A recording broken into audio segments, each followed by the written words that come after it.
दोस्तों अगर आप भी किसी गवर्नमेंट एग्ज़ाम की अगर तैयारी कर रहे हैं तो आपको किसी न किसी एग्ज़ाम में जीके जीएस आपको देखने को मिलता ही है। तो दोस्तों अगर आपको जीके पढ़ना है तो ये आपके यानी कि आपके लिए ये 40 गो जो इम्पोर्टेंट क्वेश्चन है जीके का वो लेकर आए हैं। दोस्तों वीडियो को लास्ट तक ज़रूर देखिएगा। वीडियो पर नए हैं तो वीडियो को प्यारा सा लाइक करके चैनल को कर दीजिएगा सब्सक्राइब, क्योंकि इसी चैनल पर हमेशा जीके जीएस का क्वेश्चन देखने को मिलता रहता है।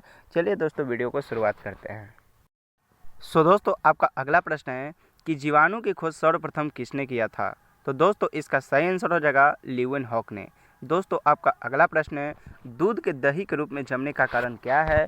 तो दोस्तों इसका सही आंसर हो जाएगा लैक्टोबैसिलस। दोस्तों आपका अगला प्रश्न है कि फलों का अध्ययन क्या कहलाता है? तो दोस्तों इसका सही आंसर हो जाएगा पोमोलॉजी। दोस्तों आपका अगला प्रश्न है कि पीतल किन धातुओं से मिलकर बना होता है? तो दोस्तों इसका सही आंसर हो जाएगा तांबा और जस्ता। दोस्तों आपका अगला प्रश्न है कि पागल कुत्ते के काटने से कौन सी बीमारी होती है? तो दोस्तों इसका सही आंसर हो जाएगा हाइड्रोफीबिया। दोस्तों आपका अगला प्रश्न है किस रंग का तरंगदैर्घ्य सबसे अधिक होता है? तो दोस्तों इसका सही आंसर हो जाएगा लाल रंग का। दोस्तों आपका अगला प्रश्न है कि न्यूट्रॉन की खोज किसने की थी? तो दोस्तों इसका सही आंसर हो जाएगा जेम्स चैडविक ने। दोस्तों आपका अगला प्रश्न है विद्युत प्रतिरोध का मात्रा क्या होता है? तो दोस्तों इसका सही आंसर हो जाएगा ओम हो जाएगा। दोस्तों आपका अगला प्रश्न है लाल रक्त कण का जीवन काल कितना दिन होता है? तो दोस्तों इसका सही आंसर हो जाएगा 120 दिन तक। दोस्तों आपका अगला प्रश्न है दूध की शुद्धता का मापन किस यंत्र से किया जाता है? तो दोस्तों इसका सही आंसर हो जाएगा लैक्टोबैसिलस से किया जाता है। दोस्तों वीडियो पर नए हैं तो वीडियो को प्यारा सा लाइक करके चैनल को कर दीजिएगा सब्सक्राइब, क्योंकि यही इकलौता एक चैनल बनाया गया है जो आपको जीके जीएस से रिलेटेड आपको क्यूज का क्वेश्चन आपको मिलता रहता है, ताकि आपको अगर किसी भी अगर गवर्नमेंट एग्जाम की अगर आप तैयारी करते हैं तो आपको यहाँ से क्वेश्चन आपको देखने को मिलता ही है। चलिए दोस्तों अगले क्वेश्चन की ओर बढ़ते हैं। दोस्तों आपका अगला प्रश्न है गोबर गैस में मुख्य रूप से क्या पाया जाता है? तो दोस्तों इसका सही आंसर हो जाएगा मीथेन गैस हो जाएगा। दोस्तों आपका अगला प्रश्न है कि प्रकाश वर्ष किसकी इकाई है? तो दोस्तों इसका सही आंसर हो जाएगा दूरी हो जाएगा। दोस्तों आपका अगला प्रश्न है केचुओं की कितनी आँखें होती है? तो दोस्तों केचुआ की कोई आँख नहीं होता है। दोस्तों इसका सही आंसर क्या हो जाएगा एक भी नहीं। दोस्तों आपका अगला प्रश्न है राष्ट्रीय विज्ञान दिवस कब मनाया जाता है? तो दोस्तों इसका सही आंसर हो जाएगा 28 फरवरी को। दोस्तों आपका अगला प्रश्न है भोजन में उपस्थिति ऊर्जा को मापा जाता है, किससे मापा जाता है? तो दोस्तों इसका सही आंसर हो जाएगा कैलोरी, यानी कि कैलोरी से मापा जाता है। दोस्तों आपका अगला प्रश्न है पृथ्वी की स्थिति और संरचना के अध्ययन को क्या कहा जाता है? तो दोस्तों इसका सही आंसर हो जाएगा भूविज्ञान कहा जाता है। दोस्तों आपका अगला प्रश्न है कि पचे हुए भोजन का अवशोषण कहाँ होता है? तो दोस्तों इसका सही आंसर हो जाएगा छोटी आंत हो जाएगा। दोस्तों आपका अगला प्रश्न है टेलीविज़न का आविष्कार किसने किया था? तो दोस्तों इसका सही आंसर होगा जे.एल. बेयर्ड हो जाएगा। दोस्तों आपका अगला प्रश्न है हीरा चमकदार क्यों होता है? तो दोस्तों इसका सही आंसर हो जाएगा सामूहिक आंतरिक परिवर्तन के कारण होता है। दोस्तों आपका अगला प्रश्न है मनुष्य के रक्त का पीएच मान यानी कि खून का पीएच मान कितना होता है? तो 7.4 होता है। अगर दोस्तों अब ये भी याद रखिएगा कि मनुष्य का जो रक्त होता है वो कैसा हो, अम्लीय होता है, क्षारीय होता है, उदासीन होता है। तो दोस्तों अब याद रखिएगा मनुष्य का रक्त क्या होता है? तो क्षारीय होता है। क्यों होता है? क्योंकि 7.4 है। 7 से अधिक को हम लोग क्षारीय कहते हैं और 7 से नीचे को हम लोग अम्लीय कहते हैं और 7 के बराबर अगर है तो उसको उदासीन कहते हैं।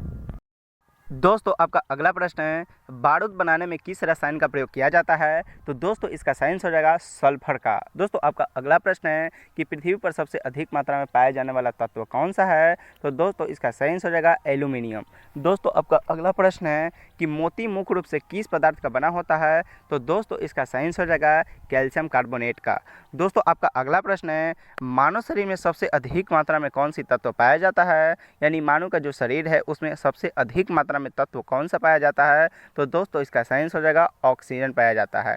दोस्तों आपका अगला प्रश्न है किस प्रकार के ऊतक शरीर के सुरक्षा कवच का कार्य करता है? तो दोस्तों इसका सही आंसर हो जाएगा एपिथेलियम ऊतक, यानी कि एपिथेलियम ऊतक जो है वो शरीर के सुरक्षा कवच का क्या करता है? कार्य करता है। दोस्तों आपका अगला प्रश्न है कि मनुष्य ने सर्वप्रथम किस जंतु को अपना पालतू बनाया था? तो दोस्तों इसका सही आंसर हो जाएगा कुत्ता हो जाएगा। दोस्तों आपका अगला प्रश्न है किस वैज्ञानिक ने सर्वप्रथम बर्फ के 2 टुकड़े को आपस में घिसकर पिघला दिया था?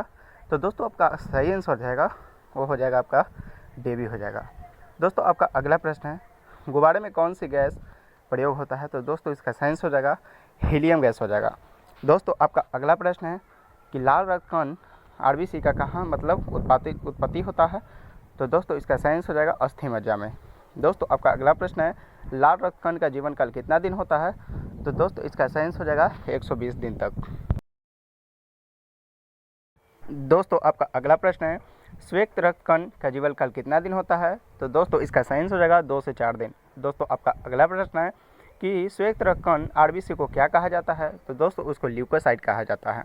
दोस्तों आपका अगला प्रश्न है, लाल रक्तकण आरबीसी को क्या कहा जाता है? तो दोस्तों इसका सही आंसर हो जाएगा एरिथ्रोसाइट, यानी कि इसको क्या कहा जाता है? एरिथ्रोसाइट कहा जाता है। दोस्तों आपका अगला प्रश्न है, लाल रक्तकण का लाल रक्तकण तो बोल ही दिए, यानी 33 नंबर क्वेश्चन बता दिए। दोस्तों आपका 34 नंबर प्रश्न है, शरीर का ताप नियंत्रक होता है हाइपोथैलेमस ग्रंथि से, आपका सही आंसर हो जाएगा। दोस्तों आपका अगला प्रश्न है, किस ब्लड ग्रुप को सर्वदाता रक्त समूह कहा जाता है? तो दोस्तों इसका सही आंसर होगा ओ, क्योंकि ओ है जो ए बी को भी दे सकता है, ए को भी दे सकता है, बी को दे सकता है, अपने ओ मतलब जाति को भी दे सकते हैं, इसीलिए इसे सर्वदाता कहा जाता है। अगर सर्वग्राही बोले तो आपको ए भी बोल सकते हैं। दोस्तों आपका अगला प्रश्न है कि किस ब्लड ग्रुप को सर्वग्राही रक्त समूह कहा जाता है? तो ए बी ब्लड ग्रुप को, पिछले बताए हैं। दोस्तों आपका अगला प्रश्न है, रक्तचाप मापने के यंत्र को क्या कहा जाता है? तो दोस्तों इसका सही आंसर हो जाएगा स्फाइग्नोमैनोमीटर। दोस्तों आपका अगला प्रश्न है, ब्लड बैंक कहलाता है तो क्या कहलाता है? तो दोस्तों प्लीहा को कहते हैं। दोस्तों आपका सही आंसर प्लीहा हो जाएगा। दोस्तों आपका अगला प्रश्न है, भोजन का पाचन प्रारंभ कहाँ होता है? तो दोस्तों आपका सही आंसर हो जाएगा मुख से हो जाएगा। दोस्तों आपका अगला प्रश्न है, पित्त स्रावित होता है कहाँ से होता है? तो दोस्तों यकृत से। ये रहे दोस्तों आपको टॉप 40 क्वेश्चन जो किसी न किसी गवर्नमेंट एग्जाम में पूछा ही जाता है और पूछा ही गया है क्वेश्चन। दोस्तों हम मतलब वही क्वेश्चन बनाते हैं जो आपको समझ में आए और एग्जाम में आए। बस दोस्तों आपको उससे रिक्वेस्ट है कि चैनल को मतलब सब्सक्राइब करके रख लीजिए, ताकि हमेशा इम्पोर्टेंट जो क्वेश्चन है आपको लेकर आते रहें, आपको हेल्पफुल होता रहेगा। चलिए दोस्तों वीडियो को समाप्त करते मिलते हैं नेक्स्ट वीडियो में, तब तक की जय हिंद जय भारत।